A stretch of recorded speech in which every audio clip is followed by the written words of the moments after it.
Hey, so we're going to talk CBT, cognitive behavioral therapy, which was created by Aaron Beck in the 1960s after he was dealing with depressed patients, and he kind of started to turn away from Freud's psychoanalysis and those theories. Now, the basis to this theory is that thoughts, feelings, and behaviors are all intertwined. And a lot of people think this is a linear cycle where thoughts produce feelings and then it produces the behavior. But really, all three of these work dynamically. Like a thought may have an emotional tone, which then produces a specific behavior. Each one is capable of influencing another. So it doesn't have to be exactly like thoughts, then feelings, then behavior.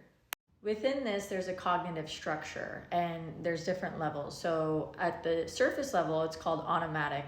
And these kind of dictate how you talk to yourself during an emotional distressing situation. So these are fleeting thoughts and typically are at the surface.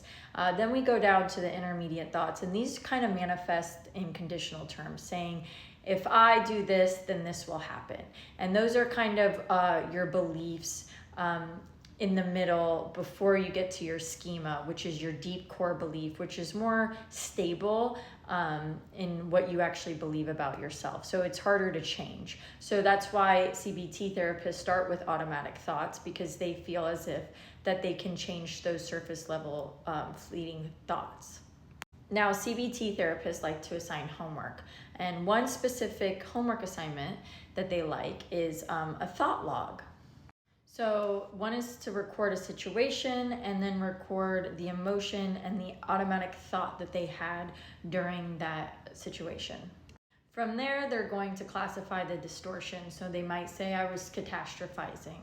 I was making it seem like it was this huge catastrophic event, when in reality, it may not have actually been that way.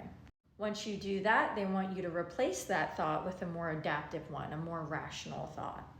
Then they want you to recognize and notice if it works. If you replaced that thought with a more sensible one, one where you were more kind to yourself, did that impact the feeling?